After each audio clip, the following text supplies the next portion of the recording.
Quem está na linha com a gente é o Maurício Moura, ele é economista, é presidente do Instituto de Pesquisas IDEA e pesquisador da Universidade George Washington, nos Estados Unidos. Maurício, me ouve bem? Boa tarde para você. Boa tarde, Adriana, tudo bem? Boa tarde aos ouvintes. Tudo bem? Quero te agradecer por aceitar o nosso convite por essa entrevista. E eu queria começar repercutindo com você, Maurício, justamente se a expectativa de que os votos de Moro, nesse cenário de pesquisas com o Moro fora da corrida presidencial, que o principal beneficiado seria o atual presidente Jair Bolsonaro. É cedo para afirmar isso ou por essas primeiras pesquisas você acha que é isso mesmo que vai se configurar? Não, eu acho que é isso mesmo, porque a gente vai ter no Brasil uma eleição que é um duelo de rejeições, né, Adriana? De um lado, tem quem rejeita o governo, né, quem desaprova esse governo, que é um contingente bastante relevante hoje da população, e de um outro está quem rejeita o PT, uma eventual volta do PT.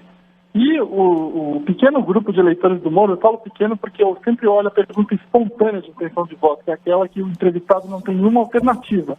O Moro tinha 3, 4% na espontânea, então é um pequeno grupo.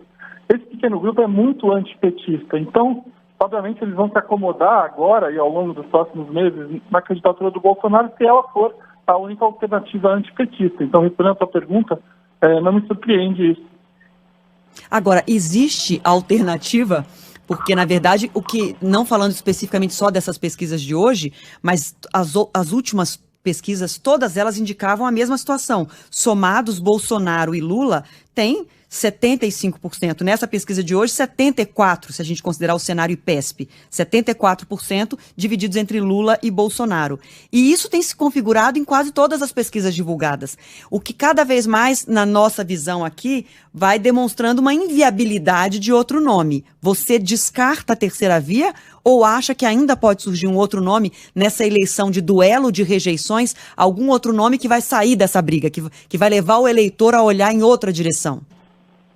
Eu acho altamente improvável um outro nome.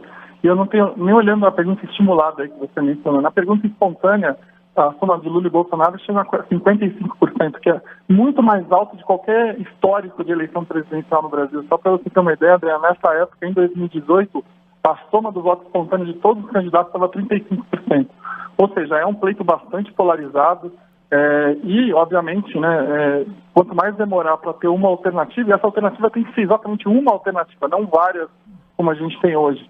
Obviamente, essa polarização vai ficar cada vez mais consolidada. Eu não vejo hoje uma eleição que não tenha como protagonista o ex-presidente Lula e o presidente Bolsonaro. Maurício, o Fábio França está comigo aqui nessa entrevista também, e a gente comentava bastante sobre isso, dessa inviabilidade da terceira via. Agora, vou passar a palavra para o Fábio já, mas só queria complementar uma questão com você, que existe alguma diferença dessa polarização de 2022 em relação ao que você analisava em 2018? E só para que o nosso ouvinte compreenda, o Maurício, eu acompanho o trabalho dele há bastante tempo, o Maurício tem livro publicado sobre a eleição de 2018, a eleição disruptiva. Me corrija, Maurício, se tiver errado o nome do livro, mas você, muito antes, quando todo mundo falava que o Bolsonaro era uma onda que iria vir como uma onda e depois iria virar uma marola, você já dizia que não, você enxergava a polarização muito forte entre a Bolsonaro e Lula, quando todo mundo achava que o Bolsonaro viraria uma marola. E eu queria saber de você, com essa experiência, o que você vê de diferente agora na polarização de 2022 em relação a 2018? Bom, tem várias diferenças. Acho que a principal é que em 2018 a gente não tinha um presidente em reeleição, que faz toda a diferença, porque um presidente em reeleição, ele é o protagonista da eleição. A principal pergunta de 2022, Adriana, é: Bolsonaro merece mais 4 anos? Sim ou não? Essa é a principal pergunta de 2022. Em 2018 a gente tinha o Bolsonaro como o antissistema, né, o antipolítico. E os eleitores foram às urnas em 2018 para punir o sistema político como um todo, por isso ele era favorito. Agora não, agora a gente tem o Bolsonaro, que é o presidente, e a gente está num julgamento, num referendo, quase que um recall da gestão dele. Hoje a gestão dele é mais reprovada do que aprovada, por isso que o Lula, inclusive, é viável, porque a gente também acha que existe um contingente enorme no Brasil de gente que reprova o PT, que não quer o PT de volta. E o Lula, ele só tem um vigor hoje nas pesquisas porque ele tem como adversário um governo mal avaliado. E governos mal avaliados, historicamente, têm muita dificuldade de ser reeleitos. A gente tem 2 casos próximos aí, o Macri na Argentina, em 2019 e o próprio Trump nos Estados Unidos em 2020. Eles perderam porque a gestão deles era mais reprovada do que aprovada, né? Sim. O Maurício, é o Fábio que está falando. Boa tarde para você, obrigado mais uma vez por nos atender. Você citou aí, né, em 2018 a gente não tinha um candidato à reeleição, e eu busco mais lá atrás, né, desde a redemocratização do Brasil, já é uma tradição do eleitorado brasileiro buscar uma polarização. Normalmente tem acontecido isso, é histórico, mesmo no primeiro turno. Lá em 89, como tinha muitos candidatos, a gente teve o Leonel Brizola chegando na terceira posição, perto do Lula na segunda, mas foi atípico. De 94 para cá, sempre uma polarização já no primeiro turno, essa tradição do eleitorado brasileiro, né? Marina Silva, em uma das eleições, conseguiu 2 dígitos, mas também é algo fora da curva. E nessa eleição específica, a gente tem algo inédito: um presidente da República concorrendo à reeleição e um ex-presidente concorrendo também. Então, quer dizer, fica muito ingrata a disputa para os outros concorrentes, né?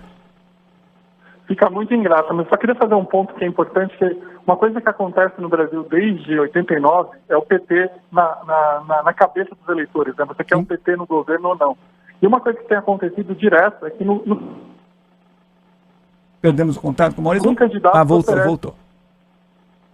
E no final do primeiro turno das eleições presidenciais, os eleitores costumam se aglutinar em algum candidato que seja o antipetista, né? Isso aconteceu em todas as eleições e acho que vai acontecer esse ano e provavelmente o antipetista vai ser o Bolsonaro.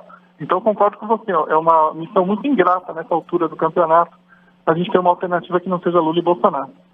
Até porque se a gente analisar o que cada uma das alternativas, somando tudo, ainda é muito pouco diante do cenário da pesquisa espontânea que você mencionou. Deixa eu só repetir os números aqui, Maurício, antes de seguir com você.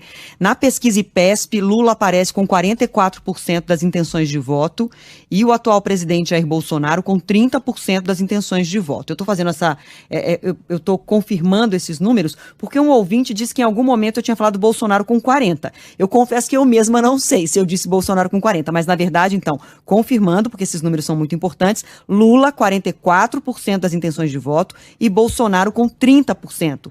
E ele passou de 26 para 30, segundo o IPESP, o único que cresceu além da margem de erro da pesquisa, que é de 3,2 pontos percentuais. Ô Maurício, para a gente terminar, a pergunta difícil, ou talvez ainda seja precoce para ter uma resposta. Vai ser mais pesado, o que pesa mais, na sua opinião? A avaliação ruim do presidente Bolsonaro ou o antipetismo? O que vai ser mais forte nessa eleição? Há 6 meses, está longe ainda, mas as pesquisas vão mostrando levemente uma recuperação da avaliação de Bolsonaro, a pandemia melhorando, os números de casos, de mortes da pandemia melhorando. Há uma tendência da população de considerar que a gestão da crise talvez não tenha sido tão ruim e, enfim, as notícias econômicas podem trazer também um respiro. O que vai ter mais peso na balança? A avaliação ruim do Bolsonaro ou o antipetismo? Essa pergunta é a pergunta mais importante da eleição. Exatamente. Todos os presidentes em reeleição no Brasil melhoraram a aprovação nos últimos 6 meses antes da votação. Isso é uma tendência. O Bolsonaro parte de um patamar inferior a todos que foram reeleitos. Eu estou falando de Fernando Henrique, Lula e Dilma, nos seus primeiros mandatos. O que eu acho que ele vai melhorar nos próximos meses vão ser o Bolsonaro crescendo em função da acomodação antipetista. E a gente vai ter uma eleição, na minha perspectiva, como ele parte de um patamar mais baixo que os pares dele reeleitos, uma eleição muito apertada. A gente está hoje, a diferença entre o antipetismo e a reprovação do governo deve chegar lá em setembro na casa dos 5 pontos percentuais. A gente vai ter uma eleição muito apertada. Mas eu diria para você que a questão da popularidade é a protagonista da eleição. Se o governo não melhorar, vai ser muito difícil a reeleição do Bolsonaro. Tá certo. No seu radar, há algum outro ponto que a gente precisa observar, que quem acompanha a política e quer acompanhar os movimentos precisa observar nesse momento?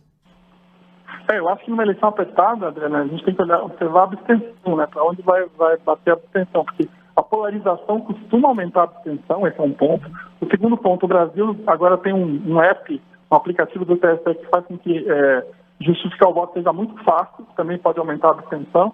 E nos segundos turnos, locais onde tem eleição de governador do estado, no segundo turno costuma ter menos abstenção do que locais sem eleição de governador do estado. Então, a abstenção foi chave para a vitória da Dilma em 2014 e a gente tem que prestar muita atenção para quem não vai votar também.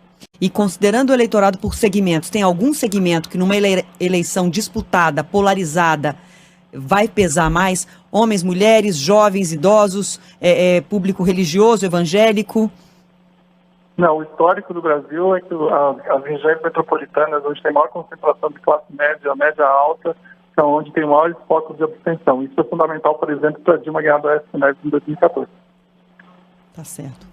Muito bem. Queria agradecer, então, Maurício Moura, pesquisador da Universidade George Washington, que analisou as pesquisas eleitorais, as pesquisas de intenções de voto na corrida ao Palácio do Planalto. Obrigado, Maurício. Até uma próxima. Boa tarde para você.